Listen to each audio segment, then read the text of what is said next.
Salamat tadhana, nandito na sila sa kanilang panahon. Na-imagine ko kilig ni Pao dito, tadhana talaga.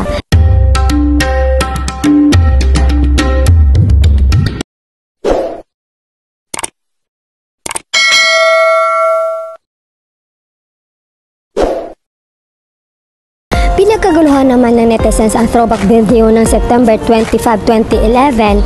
Ito ang paglipat ni Paolo Avellino sa ABS-CBN at naging member ng Star Magic. Paolo was welcomed as the newest kapamilya headed by his idol Kim Chiu, who greeted him. Oha, sabi yan ni Tony G. Ayon kay Kim, "Hi Paolo, welcome sa Star Magic family at sa ABS-CBN and kapamilya ka ng congratulations, good luck."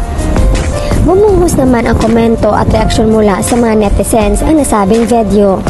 Grabe naman pagkakataon yan. Anong feeling, Pao, na idol mo noon pero now soon to be wifey na? Pao, anong feeling ng idol mo lang noon pero co-worker, gym body, jogging body mo na ngayon? Ang cute ni Kemi, mahiya. Salamat tadhana, nandito na sila sa kanilang panahon. Na-imagine ko kilig ni Pao dito, tadhana talaga. Idol pala grabe naman yan.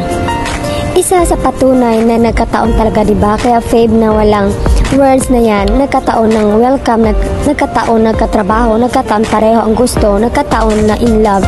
Diba? Grabe nga naman ang pagkakataon. Ay bongga, si Kim pala ang isa sa nag-welcome. Ang cute. September 25, also the awarding of Kim in Korea as a What's Wrong with Secretary Kim.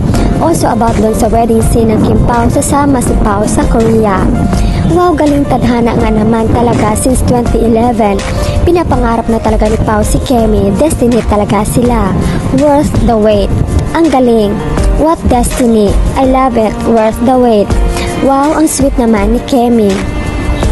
At sakto rin yung dating ni Pao at Pao Avellino sa buhay ni Kim. Nag-break sila ni ex.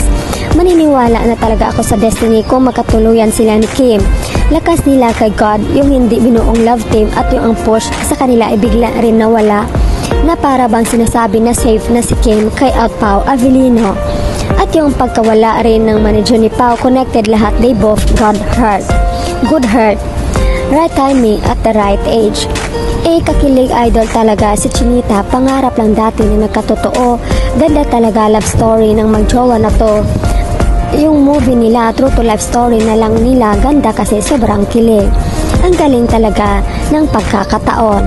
Destiny talaga ang Kim Pao, kaya now sila pinagtagpo. Kasi yung nung teens pa sila, baka di rin mag-work. Kaya now talaga ang tamang panahon, yung pareho na sila mature. Pero marami na sign dati nilang napapansin. Yung proposal lang na sinasabi ni Gretchen, parang sign na yung dati pa. That's why if nagkatuluyan sila, their love story would be one of the best ever. And will also be a great inspiration for people dreaming, hoping for love, and basically not giving up. Oh my Kim Pao heart. Ang saya, diba? Idol pa nga si Mrs. Cute ni Kemi dito, ang sweet niya magsalita. What a dream girl. Wow sis, ganda ng halongkat mong video. Idol pala niya si Kemi, kaya naman pala apakalambot lagi pag makasama sila. Alam ko na, gets ko na paps. Humilay siguro yung 2011 Paolo niyan, binati ni Crush and Kemi. As always shy siya talaga sa mga nagkaka-crush sa kanya. Cute talaga ng backstory nitong Kim Pao. Grabe, galing halongkat skills mo. OMG, kayo talaga ang tadhana Kim and Paolo. Pakasal na kasi kayo. Nagkataon na sila ang tinadhana, kaya nagkataon lahat time mula nang magkasama sila. Hanggang ngayon, nagkataon Kim Pao. Ay may pa-welcome pala si Chinita, mayayain pa siya dito. Yung month of September, very meaning sa kanila. Laong September pala ngayon, September 25. Yung sa The Buzz, grabe namang pagkataon yan. Di talaga nagkataon lang May meme, kaya pala sinabi ni Kim doon sa behind the scene ng kasal sa What's Wrong with Secretary Kim na idol niya kasi ako